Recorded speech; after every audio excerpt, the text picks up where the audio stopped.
Hello बच्चों, फिर से एक नई कहानी लेकर आ गई हूँ मैं आपके सामने। इस कहानी का नाम है तीन पुतले।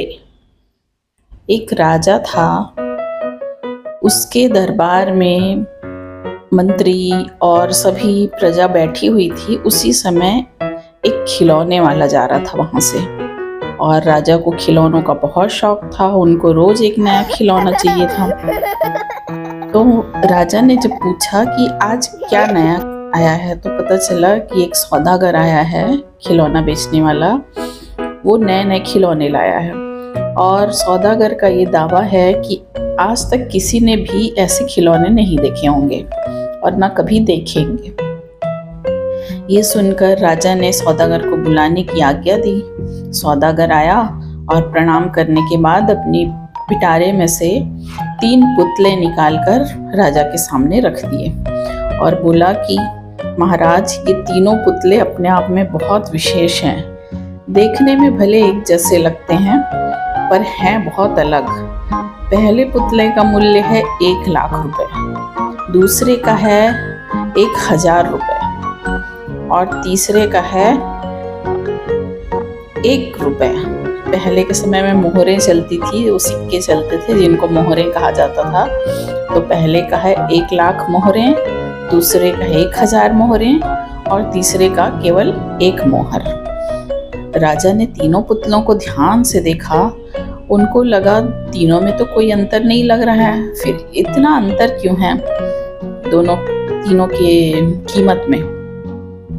तो राजा ने पूछा अपने दरबारियों से, उनको दिखाया, अपने राज्य के जो कर्मचारी थे जो उनको पूछा कि क्या अंतर है, मुझे बताओ।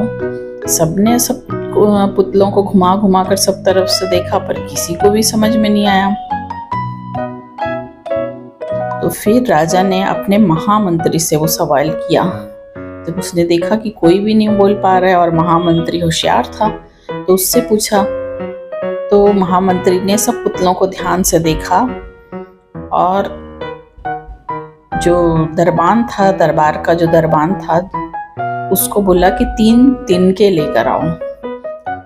तिनके लाने के बाद उसने बारी बारी से सभी पुतलों के कान में तिनका डाला। पहले पुतले के कान में तिनका डाला तो देखा कि तिनका सीधा उसके पेट में चला गया। थोड़ी देर के बाद पुतले के होंठ हिले और बंद हो गए। अब महामंत्री ने दूसरा तिनका दूसरे पुतले के कान में डाला तो सबने देखा कि तिनका दूसरे कान से बाहर आ गया। पहले का पेट में चला गया था, दूसरे का दूसरे कान से बाहर आ गया और पुतला ज्यों का त्यों खड़ा रहा। अब सबकी उत्सुकता बढ़ी जा रही थी कि आगे क्या होगा। अब महामंत्री ने तीसरा तिनका तीसरे पुतले के कान में डाला।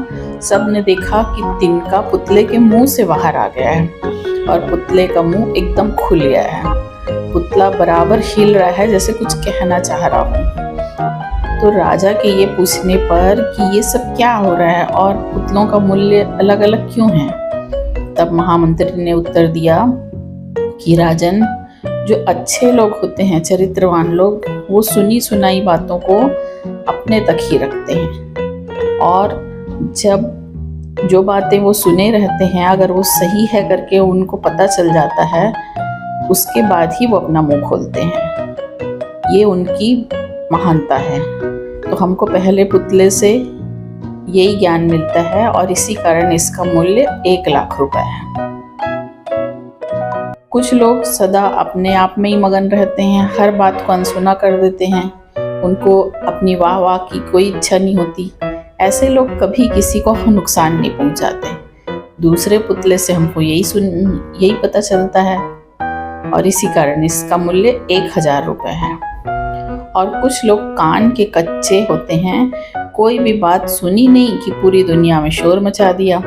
इनको सच झूठ से कोई मतलब नहीं, बस मुंह खोलने से मतलब है। इसी कारण इस पुतले का मूल्य केवल 1 मोहर है। तो इस कहानी से क्या शिक्षा मिलती है कि जो सच में बुद्धिमान इंसान होता है वो किसी और के कहने पर उसकी बातों में नहीं आता, पहले उसकी पुष्टि करता है कि जो बात मैं सुना हूँ वो सही है कि नहीं। अगर उसको लगता है कि सही है तब जाके वो कुछ एक्शन लेता है, मुंह खोलता है। इसीलिए पहले पुतले का मूल्य ज़्यादा था। 1,00,000 रुपए, 1,00,000 मोहरे जिसका मूल्य था उसका इसीलिए ज़्यादा था कि वो सब कुछ जान के अच्छे से सोच समझ के तब मुंह खोलता था। तो तीनों पुतलों में यही अंतर था। ठीक है, अब समझ में आया? ओके।